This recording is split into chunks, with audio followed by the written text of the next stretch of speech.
Got to choke that one back. I'm Mike. I'm an alcoholic. Hi, everybody. It is really great to be here. I mean that one side of me, and the other side says, "Run away, run away." This is such a wonderful honor to speak at a state convention from the state that I got sober in.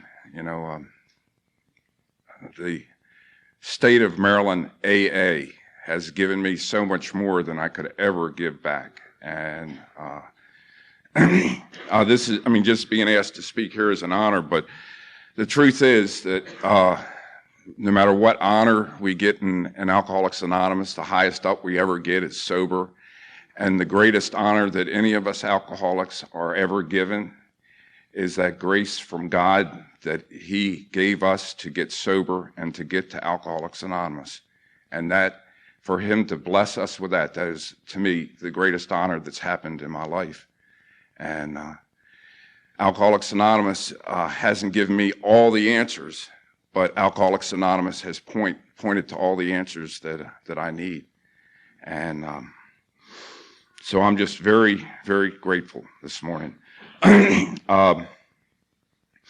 I spoke about grace. The theme of this conference is the spiritual life is not a theory. And one of my favorite hymns, I'll take a little liberty here. One of my favorite hymns is Amazing Grace. And the first line on that song is, "Amazing grace, how sweet the sound that saved a wretch like me." And an obvious question from the first part of that, the first phrase is, what does grace sound like? What does grace sound like? To me, for an alcoholic, grace sounds like one drunk's love for another. Grace is the sound of an AA speaker. Grace is the sound of one drunk sponsoring another, sitting down and telling him about the fourth step. Grace is a workshop. All these things, we heard grace this weekend, I believe. Grace is a whole bunch of alcoholics and Al-Anons having fun. Grace is music and dancing, except for Who Let the Dog Out.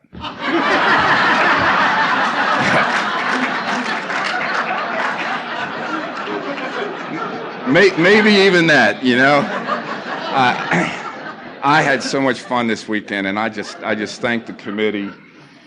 I thank the committee and Dirk and Kat, anybody, and I really thank all the people that worked so hard to make this conference a success. And I better get started. If at any point you can't hear me, just interrupt me. That does hit the reset button, and I start all over. Anyhow, my sobriety date is December the 5th, 1971, and late 1971, I was living in the Washington, D.C. YMCA. I was drinking approximately a quart of 100 proof vodka a day, and then I was going out to bars to drink a few beers and be sociable. I wasn't destined, or I wasn't not destined in the word, but in one way of thinking, I wasn't meant to end that way. I wasn't meant to be that way. I wasn't raised to go there. I don't believe that God created me to be there. But that's where my drinking took me. That was where alcoholism took me. Where I start off with, I'm one of 9 kids. I'm the second oldest, the oldest boy of 9 kids from a couple, Billy and Jean. Billy and Jean are now in our fellowship, praise God. And they used to give us talks on moderation, you know, 9. Didn't sink in. But anyhow, I was raised on a small farm, and it was it was a wonderful way to grow up. And my folks were good Christian folks, where they were very religious. And it was great having all those brothers and sisters. And we had ponies and horses to ride, and we had a cow for milk and chickens for eggs, and I had a woods to build tree houses and tree forts in, and fields to run in. And it was, you shouldn't have seen the ugliness that blossomed there. But what I didn't know was happening in my family was that alcoholism was coming into my family. Initially, it wasn't mine, but alcoholism was coming in my family. And I got this overwhelming desire to people please, and to please the primary alcoholic in my life, my dad. Like I said, my folks were very religious, and at 14 years old, I think partly to people please, and partly because I had this thing that Clint talked about, or one of the speakers talked about, this seeking, this desire for more.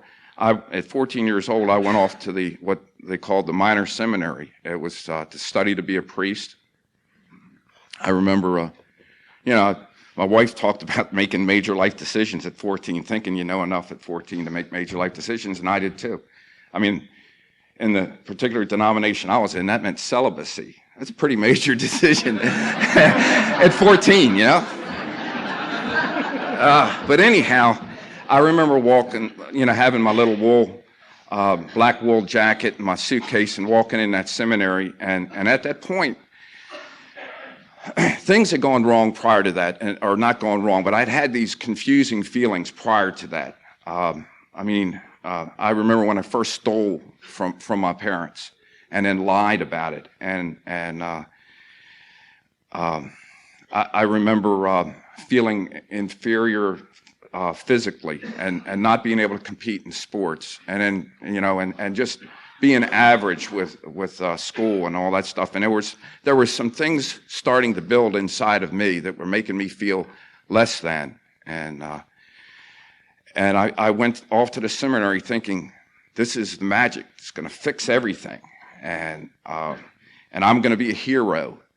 And also, I had these good motivations. I really believed I had learned enough about the world that I really believed that the world was worth saving, was worth sacrificing for, was worth working to make better. And I wanted to do that. I believed that it could be made better. I believed that I could be a part of that. I believed in me enough. I had dreams that somehow I would amount to something, and that this world would be a better place because of me and what I was doing. But in spite of that, this sickness that had started on that farm kept growing. And when I was between my sophomore and junior year, I found the magic that would change my life, that would make these insides that were starting to go sour and dark come alive. I found somebody's stash of beer in a stream. It was one of these streams probably about as wide as this platform and maybe 6 inches deep, and somebody had stuck those big brown bottles of beer in long necks. And somebody interrupted me at a meeting the other day when I was describing these brands. He said, long necks. I said, yes, sir, long necks. But anyhow, my brother and I found this beer, and some guy's stash, and we drank it. And something happened to me that had never happened with all the novenas and masses and all the stuff. I was going to church 2-3 times a day at that time in my life, and nothing affected me the way that chemical did. I mean, that chemical just lit my fire. All of a sudden, I was good enough. And all of a sudden, my life was going to be wonderful. And all of a sudden, things were all right. Mike was all right. And that was a pivotal point in my life. It took me a year it also awakened another awareness that shortly thereafter, I had my first date. And all the date was, this is back in the 60s, the 50s, 60s, when dates were a little less than they are now, and we just we just walked around and held hands. But the feeling of that soft hand in mine, I said, celibacy? Whoa. and I had to get out of the seminary, both for that and the and you know what, something else, in AA they say the desire for a drink does not always manifest itself. Now I manifest itself as such. Well, I said I got out of seminary for, to date. But what I did immediately was get a job and start, so I had money to start drinking. And my drinking progressed, just kept on progressing. And at first I went back to the farm to live with Mom and Dad and my 8 brothers and sisters. And at first it was like whenever I could on Saturdays, whenever I could get away from the farm. Then I started sneaking booze in, and I started lying to my parents about my booze. And drinking on a farm, I don't know how many farm people we have here, but drinking on a farm is not always that exciting. So you kind of sometimes have to make your own excitement. One Friday night when the folks were out and I was drinking, I had my beer. We had a dog named Darby, and it was an Irish setter. And I was sitting there drinking my beer, and I thought, well, this might be entertaining. I'm going to give Darby a little bit of beer. And I took down a saucer, and I poured it out. And Darby lapped up the beer, and 2 saucers full he drank. And then I watched Darby stagger around, and then I started staggering around, and then I thought we both went to bed. The next morning, not together.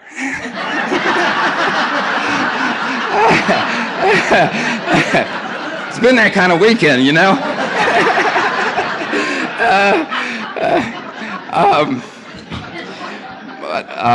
But anyhow, the next morning I woke up, and usually my thing was I slept. I had a little room in the basement, and I would wake up, throw some clothes on real quick, and run down behind the barn in case anything was going to come up from the night before. And I was behind the barn, and I was standing there not knowing what my stomach's going to do, and I looked over next to me, and there's Darby. He's sitting there with a dead chicken tied around his neck. What Darby had done after he'd gotten drunk is he had broken into the chicken coop and killed most of the chickens. And my dad had a way of breaking. What does this have to do with AA? I'll get to that. He had a way of breaking a chicken-killing dog. He just tied the dead chicken around the dog's neck and left it on there for 3 or 4 days, and the dog would never want to have anything more to do with chickens.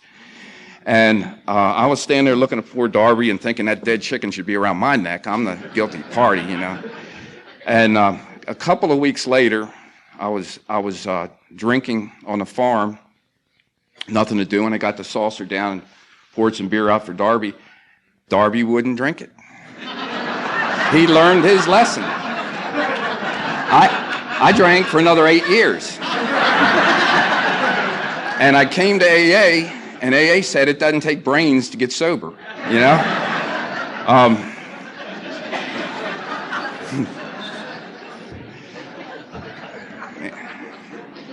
Anyhow, I guess the next significant event in my drinking was that I continued to drink, and like I said, it progressed, and went from the lesser amount to the greater amount, from less frequency to more frequent, and by the time I was 23 years old, I was drinking, maintenance drinking, round the clock. I had flunked out of school, wrecked cars, a bunch of insignificant things, I said, and when you wreck a car, when you're drinking, if you're me, an alcoholic like me, it was that the tree was too close to the road. And if you flunked out of college, it was because the teachers didn't appreciate my genius, And so anyhow, I was drinking, maintenance drinking. And at 23, I got called up for the draft board for the draft after flunking out of school one more time. And I hadn't really had, through my own rationalization, really had reason to look at my drinking. And that morning, I started going through withdrawal like I had never gone through before in my life. I started shaking and quivering like crazy. My hands were flapping. When they tried to take an x-ray, I was shaking so bad they could hardly get a fix on my lungs on the inside. My blood pressure was 180 something over 120, something like that, and 23 years old. And I had malnutrition. And here I am, a farm boy, thinking I'm at the peak of my prime, and I can't even get into the military. And I felt extremely that as I went through that withdrawal, they kept me overnight, and that night I experienced my first experience of DTs. And at 23 years old, they put me in this little barracks, this concrete building, and I didn't have Clinton here, but I didn't have an unplugged radio to get music from. It was the concrete blocks that were giving me my music. And I felt rats crawling across me, and I tried to grab one and cupped it in the sheet and was banging it against the end of the bed and realized I had my foot. And the next day, the psychiatrist asked me if I ever hallucinated. And I said, like, what do you mean? And he said, well, like, see pink elephants. And I said, no, because they hadn't gotten that big yet, And that was my mode of operation whenever somebody tried to help me, was that I would lie or deceive or whatever I could do to defend my right to drink. And my drinking was a solution. It might be a problem to you, but my drinking was a solution to me. But I went back home ashamed and back to the farm again. And my folks reluctantly took me in. They knew the shape I was in. And my dad told me there was a man in our area in Clarksville, Maryland, that had been, Merle was his name. Merle had been, he died sober, but Merle had been a heck of a drinker. He, like my father, had this moderation problem with kids, and had like 8 or 9 kids, and he would he'd come over to our house drunk, and Dad loved to work with alcoholics even when he was drinking, and Dad would like take all us kids and Merle out to the field, and we throw the football around and run Merle around, and, get the adrenaline flowing, fill him up with coffee. Dad thought he was doing good. Then he'd send Merle home to Lee. Poor Lee. He's all wide awake drunk now instead of a sober drunk. Dad thought he was sobering him up, but anyhow, Merle was just, I remember Merle being drunk, and Merle gotten sober in AA, and he went to some men in the community and at a church, and told him that if anybody ever had a problem with drinking, that he was available to help if they wanted help. And my father informed me that I wanted help if I wanted to stay at his house. And so Merle came over, or I went over Merle's house, and Merle did a classic 12-step call on me, and just told me about himself, told me about what AA had done for him, and what little bit that I understood, some sunk in, and I guess, I didn't get hope. What I got was maybe this will get them off my back, and so I decided to go to Alcoholics Anonymous, and I went to AA for about 4 months.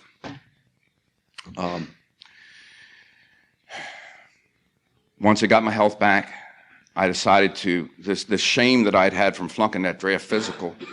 I knew I had to do something about that. I knew there was something wrong inside of me, and the only thing I could identify was that I'm not performing well enough. I'm not, I failed my family about becoming a priest. Now I can't even get in the military. I got to do something. So I joined the Marine Corps after 3 months in AA, and some people later on told me that when I came back to AA, that there are easier ways to pick up a drink than a hitch with the Marines. The desire for a drink is not always manifested as such. And so anyhow, at the end of boot camp, I want to remember this for the rest of my life because it tells me of my powerlessness over alcohol. I had months of sobriety, and at the end of boot camp, we got served, we had a party, and I was able to have, my portion was 2 near beers, which is equivalent to 1 civilian beer. And I thought, gee, 1 civilian beer, I mean, this is camaraderie, this is, esprit de corps, all these, what are they going to think of me if I don't drink my beer? I mean, 1 beer, come on, I can handle 1 beer. And what was in my mind, and I absolutely meant this and believed this with all my heart, was I'll drink this 1 beer and I'll go back to Alcoholics Anonymous at boot camp leave, and I'll continue to stay sober. And I drank those 2 near beers, and I didn't get a desire to stay sober for 2.5 years. And that scares me to death even today. I know that I am powerless over alcohol. Even though I haven't had a drink in 28 years, the first drink gets me drunk.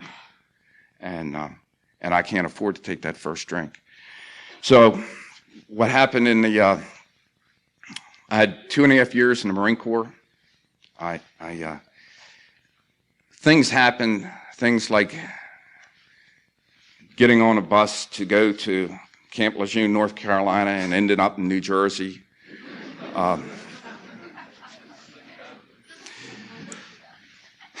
mean, a lot of things like that, standing at attention with my rifle, shaking because I'm withdrawing from booze, and having a buck lieutenant laugh at me. Things that I just, hanging in the red light districts. Gradually, I just lost the rest of any dignity, those dreams that I had when I went off to that seminary that most young people have, the dreams that this world is a decent place and that it's worth working for and that I can make a difference. They were all gone. They were gone completely. Alcohol took them from me. And I no longer believed that my life was going to amount to anything. I no longer believed, this thing, a lot of us alcoholics have this thing of, let me get you before you get me. And I didn't even care that much. I didn't even care that much about the world because I knew that this was just a lousy place. I remember when I was drinking, reading something, a minister had asked an alcoholic, why do you drink? And the alcoholic was right on, I think. He said, to get to a better place. My problem was I didn't know how in here to live without alcohol. Alcohol made me living, me being alive, okay, just for a minute, even without the dreams, because it numbed me. It had gotten to the point where it numbed me.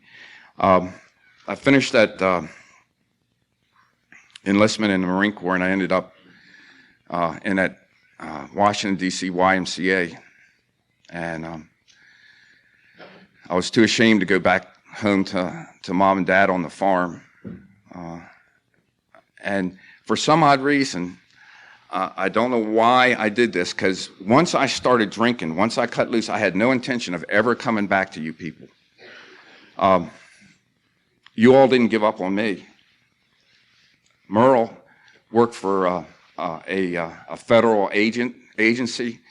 I was on a cruise with the Navy, the Marines. I heard that we work together sometimes, the Navy and the Marines. The Navy's part of the Marine Corps or something like that. If there are any Swabies here. And I was on a cruise, and we were parked in the harbor of Naples, Italy. And I had gone out to Liberty, and gotten in trouble, and gotten restricted to the ship, and I was there on the ship for quite a while, and we were doing some kind of work. I was working in the office, and the first sergeant, the phone rang, and the first sergeant said, "Phone."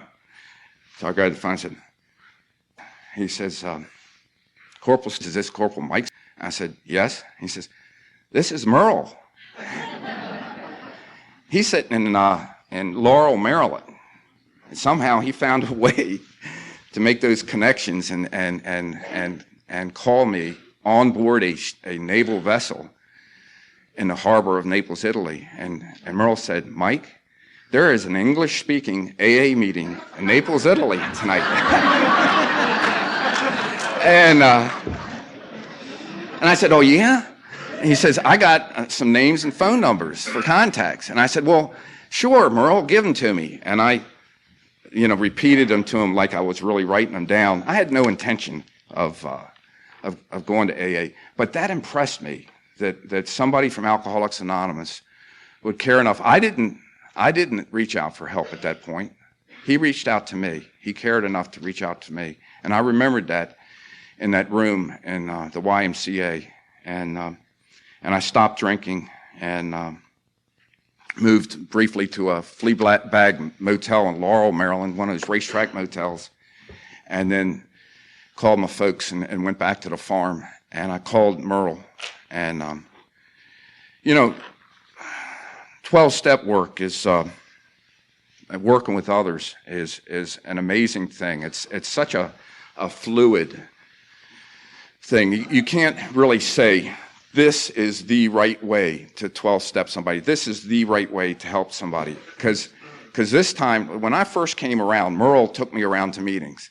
This time, I called Merle, and I said, Merle, I can't make any promises, but I got this thing inside. I really want to stay sober. And Merle said, well, that's great, Mike. He says, tell you what, I go to a meeting on this night, and I can pick you up, but I still have 8 kids at home, and I got a lot of family commitments, and I really suggest to you that you get to the under 35 group, and you start going to meetings, and you get phone numbers, and you go to a meeting every single night. And Merle didn't baby me. He kind of said, go get it. Prove that you really want it this time. And Merle knew I didn't have a car. And in spite of that, I got to meetings. I went to meetings and meeting every night. And people, if I would get to the meeting, somebody would give me a ride home. And I was living out in the country. And yet I was able to get to meetings every single night. And a day at a time, I started getting physically better. I had a lot of really wonderful things happen to me early in sobriety.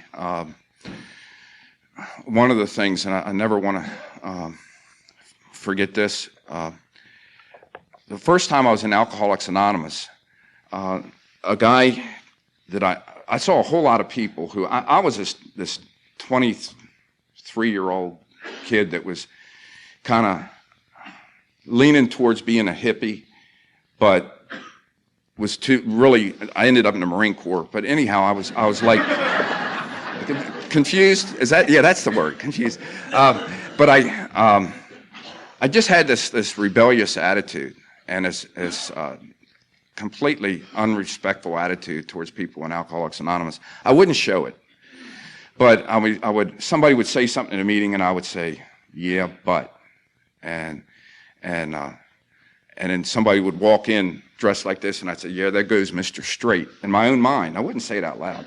But I had this attitude in Alcoholics Anonymous. And one of the guys that I had an attitude about, when I came back to Alcoholics Anonymous, I went to the Oakland Mills group, and he walked in. And he was one of these guys, that back then, he came to meeting most of the time dressed like this.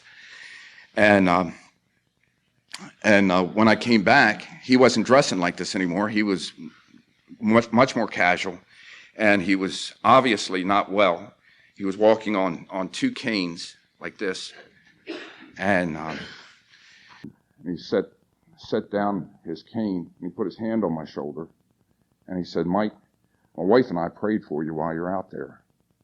Well, I didn't even remember who he was. I didn't even remember his name. He not only remembered my name, but continued to pray for me while I was out there. And I thought, I still had this attitude about God and about things, and I said, well, I don't believe in that prayer stuff, and I don't believe in his God, but it was nice of him to remember me while I was there, while I was out. And I asked somebody after the meeting what was wrong with him, and he said he has malignant cancer. He's being eaten alive. He's coming to meetings of Alcoholics Anonymous to try to give as much as he can before he dies. And it just hit me that this guy, while he was dying, prayed for me. And I knew he was an alcoholic, just like me. Alcoholics are selfish. We are selfish people. We learn to not be here in this program, but by our own natures, we're very selfish. And he gave of himself enough to pray for this drunk while I was out there. And it was like, I cried. It was the first time I cried in years and years and years. I just was, I thought all these people had died in the Roman Colosseums and lions had eaten them up, you know. And I saw Alcoholics Anonymous in him. But I also had I was 26 years old at this time, coming back to Alcoholics Anonymous. I went to the under 35 group, and that was a wonderful group to me, and I'm not endorsing specialty groups like young people's groups, and I'm not putting them down either.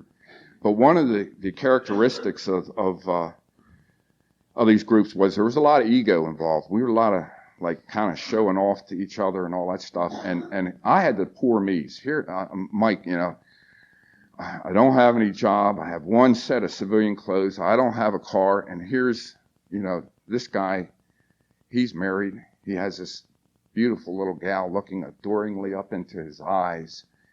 And he has a career job and he has a Volkswagen. You know, I'd love to have a Volkswagen. and kids. And I started gradually getting this attitude or this idea that I wanted what you had, except not spiritually. I wanted the little gal to looking adoringly up at me, you know, and I wanted the cars and I wanted the clothes and I wanted the career job and I want. And I thought that if I got those things, I would be happy. And if I heard in AA that happiness is an inside job, it didn't sink in, because I thought these outside things would make me happy and would make my life worthwhile. And I pursued getting them. I took a shot at the 12 steps of Alcoholics Anonymous, kind of like, you know, I didn't join a fraternity, none of them would have me, but if you join a fraternity, you got to do certain things, you know, to get in the fraternity. That's what, you know, you do the 12 steps. And you get a sponsor, and that's what I did. I got a sponsor because my home group told me I couldn't celebrate my anniversary unless I got one. And I took a shot at the 4th and 5th step, but I was kind of just very surface. And what I was really after was getting all these things. And started my own company, window cleaning and carpet cleaning. Wonderful thing. I worked with a lot of drunks during the years that I had it. But and bought a couple cars, bought a house, married a gal, first gal that would be romantically inclined with me. Try to be nice about it.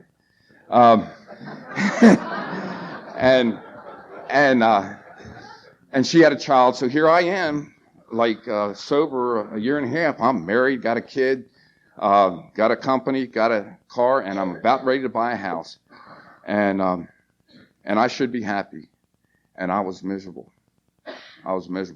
My higher power at that time was the group. In spite of that example from that guy praying for me, my higher power was the group. And I wasn't happy. And I had this overwhelming sense, and I'm sure that some of you all have had it, of guilt, of shame. I was ashamed I was an alcoholic. I was ashamed of my past. I had told somebody about my past, but I was ashamed of my past. I just had this overwhelming, constant feeling of shame, guilt, and depression. And, you know, that's a real happy, joyous kind of atmosphere to bring into a family. And surprise, surprise, my first wife came home one day and said, "I don't love you anymore. I'm leaving you." And And I said something like, well, I don't love you either, so good. And I didn't mean it. I didn't mean it for a minute. I was destroyed. And I don't think I knew what love was at that time. I don't think I had heard that love is giving, not taking. But I went through a depression at about 3 years of sobriety. I almost lost the company. My life was falling apart in the middle of sobriety. And I'd go down the under 35 group and I'd see these young guys, real cocky. I don't have a drink today. Don't drink a day at a time. It gets better and better. And if you had a bad day, eat your heart out, because I had a good day, my life's falling apart. I'm dying here,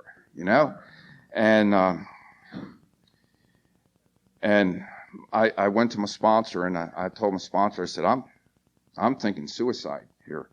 I got to do something. And he said, well, Mike, we have a thing in Alcoholics Anonymous. AA is a fellowship, but we have something that the fellowship uses. It's called a program of recovery. And it's a way of life. And that if you work it as a way of life, it will change your life and change you. And I started working the steps. And I told my sponsor, I guess that means I got to go back down to the first step. And he said, Mike, an alcoholic never goes down to the first step. No matter how long he's sober, the first step is always a step up. It's always a step up for an alcoholic to remember that we are powerless over alcohol. That today, I am one drink away from a drunk. I am powerless over alcohol. And that I need God in my life to stay away from that drink today. And I started going through the steps of Alcoholics Anonymous. I was working the steps like I was drowning, like I was in a lifeboat or I was dying.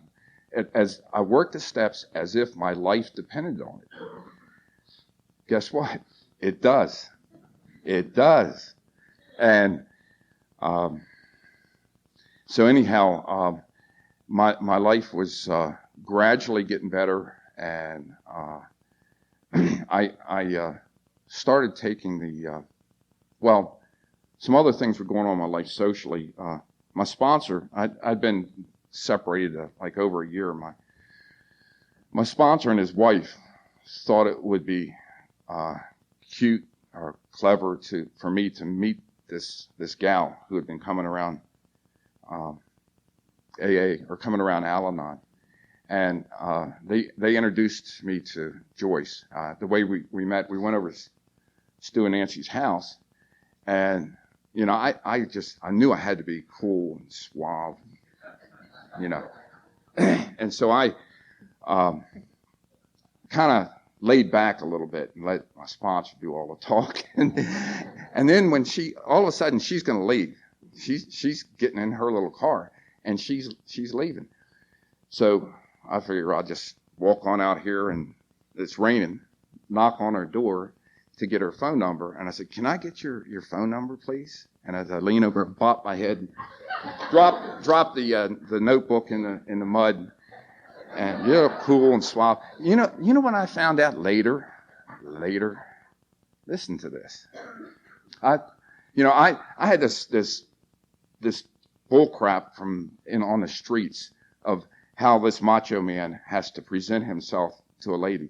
You know what the greatest asset I had when she took a little inventory and put the positives and the negatives of the guy she worked the program of the guy she dated. You know what was number one on my list? I was sober in AA and had God in my life. We don't have to be phonies. We don't have to be phonies in this world to succeed in life. Having somebody love you is success in life. And Joyce and I did fall in love. And Joyce, while we were dating one time, she was going through a spiritual renewal too in Al-Anon. And something had happened to her. I could tell. We went on a date. We were walking around this farming area and just chatting and talking. And she was glowing. I could tell something had happened to her. She was glowing. And she shared with me. I said, what's going on with you, Joyce? And she said, well, years ago, I had this man in my life, and I've welcomed him back. I went, oh, no. But she was talking about her higher power. And she introduced me to her higher power. And I got mad at God. I was so angry at God. What are you doing? I mean, she's in Al-Anon 2 years. I've been in AA 4, and you're revealing yourself to her. I mean, God, what's wrong with you? Lack of power is our dilemma. And the problem is that when we lack that power, it isn't our own willpower. It isn't our own intellect. It isn't our own desires that give us that power. It's surrender. And I finally said, Lord, I surrender. I give up the debating society. I no longer debate who you are or what you are or how you are going to come in my life. I surrender. And I ask you to come into my life. And he came in with power. And I needed that before I could really work the fourth step, because I had was continuing to work the steps, and sometimes the best way to illustrate stuff is a story. I love stories, and I'll tell a story about a couple of youngsters, John and Sally, who went to their grandmom and granddad's farm for the summer.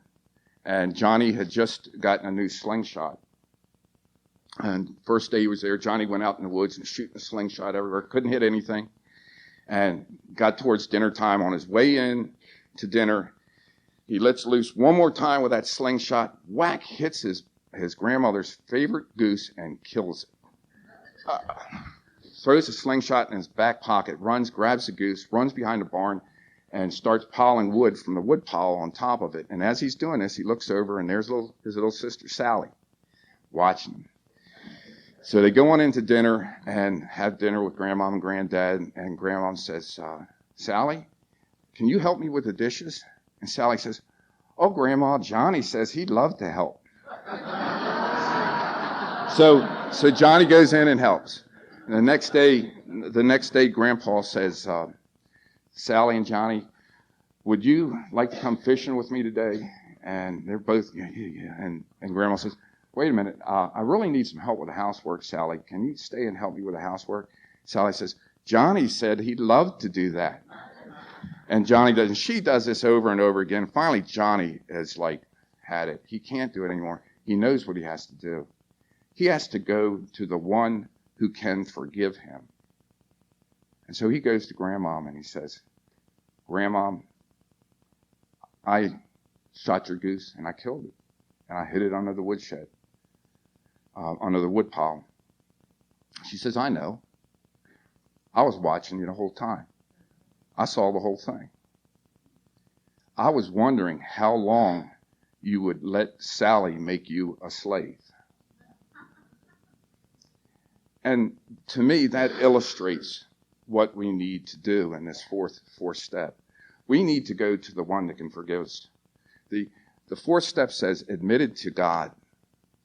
We can't gloss over that. God saw the whole thing. He can forgive me. And I needed to go to him and say, this is what I was, Lord. And this is what I am, Lord. And I ask you to forgive me and come into my life anyhow. So anyhow, I continued the steps. I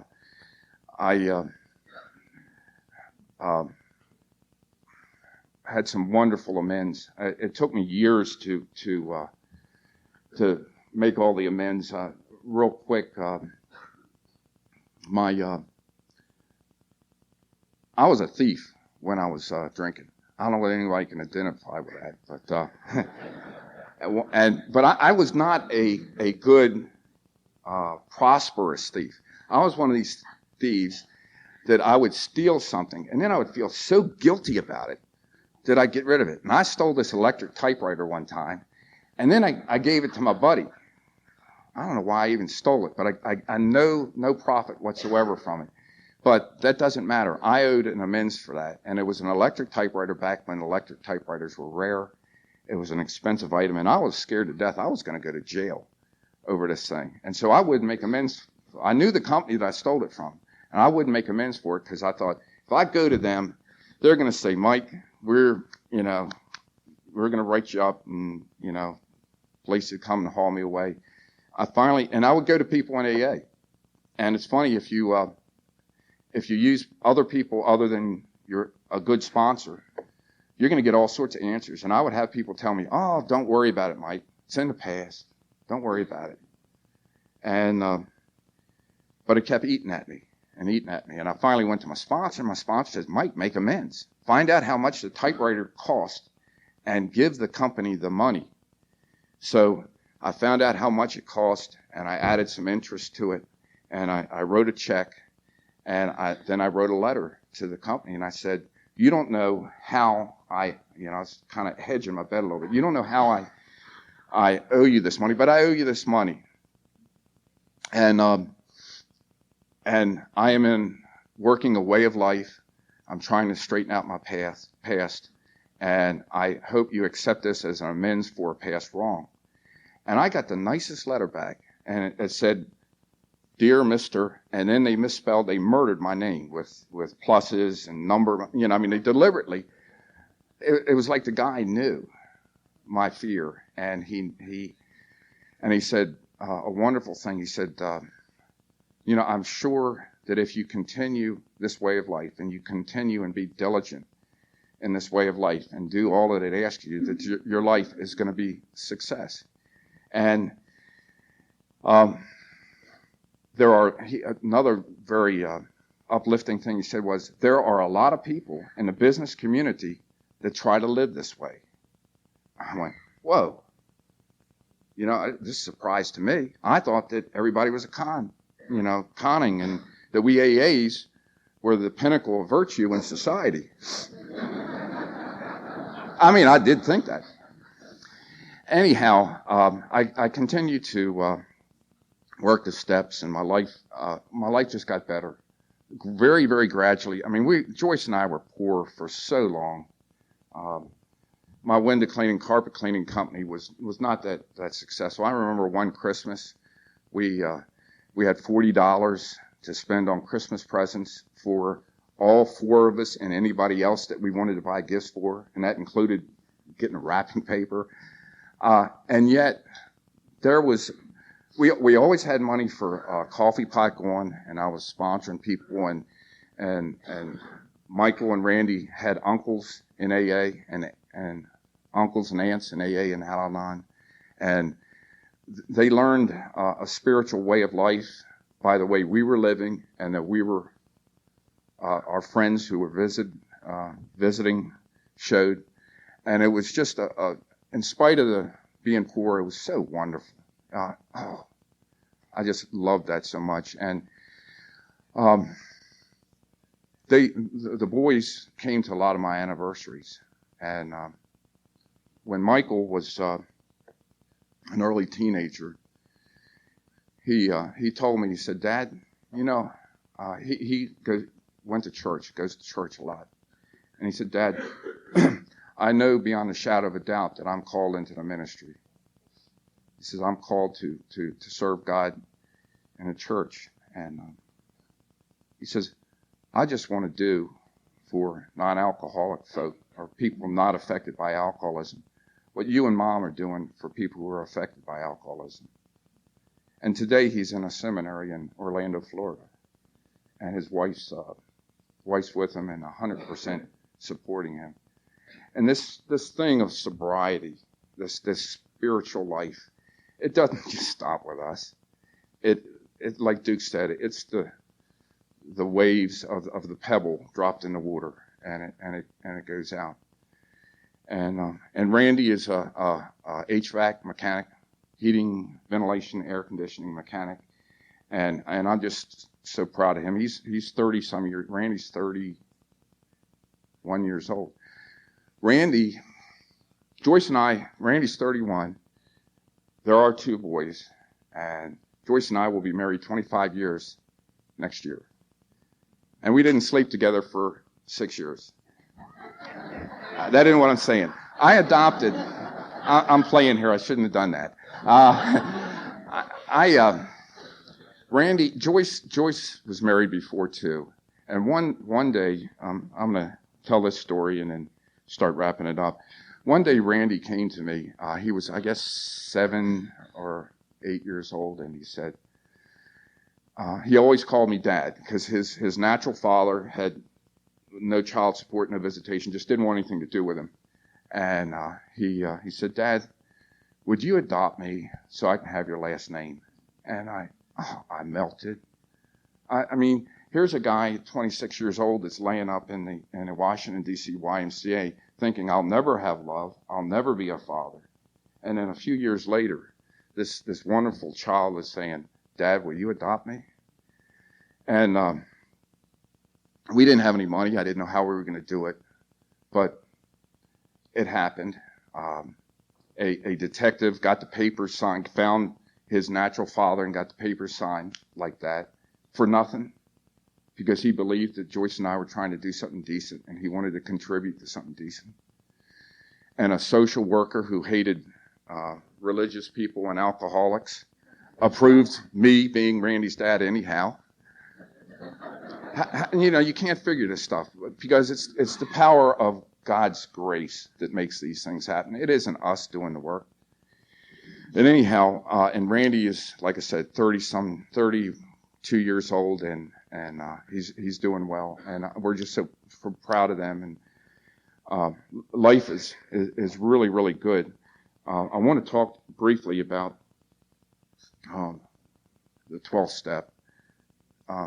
When I was fairly new in Alcoholics Anonymous, not brand new, but under a year, I went to my sponsor one time and I said, I am the oldest boy of these 9 kids, and I am the family loser. I'm the black sheep. My older sister has her degree, and my next brother is a commercial airline pilot, and my other brother went to the Air Force Academy, and my other sister is a dental hygienist. Here I am, alcoholic, loser, window cleaner. And he says, and I meant every word of it. And that's just the way I looked at myself back then. And my sponsor said, Mike, you got something that none of your 8 brothers and sisters have. And I went, well, what? What could that be? He says, you have sobriety and you have an ability to help another alcoholic where no one else can help. Your brothers and sisters, as talented as they are, they do not have that ability to help another alcoholic get sober. You do, by giving them a simple kit of spiritual tools. And it opened up a thing that probably has done more for my self-worth. Such an honor sponsoring DIRT. And it's done more for my self-worth helping others and passing this program on. And I got 2 quick stories about the 12th step, and then we'll wrap this up. It's about, both stories are about the beach. One is called the Satisfied Lifeguards, and the other one is called the Star Thrower. There was this point of land that jutted out into the ocean, and there was lots of jagged rocks and out on this point. And it was a place where many ships had wrecked and had lots of sailors had died, had drowned there. But one time, one of the sailors that had been saved from a shipwreck there decided that he was going to dedicate the rest of his life to saving people at this point. And so he got some camping equipment and some supplies, and he went out to this point. It was very rustic, way off in the distance, not near anything. And he camped out there, and gradually people started joining him. And more and more lifeguards joined him, and they saved lots of people. The ships would wreck, and they saved lots and lots of people. Somebody heard about this good work that this group of lifeguards living on this desolate beach were doing, And they decided to help them out, to bless them. And so they built them a wonderful dormitory. And this dormitory had, a kitchen with cooks and cable TV and all the wonderful modern conveniences. And the lifeguards moved in, and they started eating the food and watching the TV, and they became very satisfied. And they didn't go out to help the shipwrecked people that were dying and drowning. They were satisfied lifeguards. The other story is about a guy who goes to the beach for a vacation, and he walks on down the beach. There's been a storm, and as he's looking up and down the beach, he sees starfish all up and down the beach, literally tens of thousands of starfish. And further down the beach, he looks and sees this guy. He's the only other person on the beach. He sees this guy, looks like he's dancing, you guys. And as he walks towards him, he realizes this guy is picking up a starfish and tossing it back in the ocean. So he walks up to the guy and he says, hi. And he says, what are you doing? He says, I'm tossing these starfish back in the ocean. He says, well, there are tens of thousands of starfish. Do you think it matters? And he goes, it matters to this one. And he tosses it in, and the starfish lives. Over 28 years ago, I was washed up on the beach of alcoholism. I was dying, and a star thrower grabbed a hold of me, and he took me and he said, it matters for this one. I'm going to give this one the program. I'm going to take the time to explain the big book. I'm going to take the time to tell him about the fourth step. I'm going to tell him, don't drink, hang in there. I'm going to shake his hand.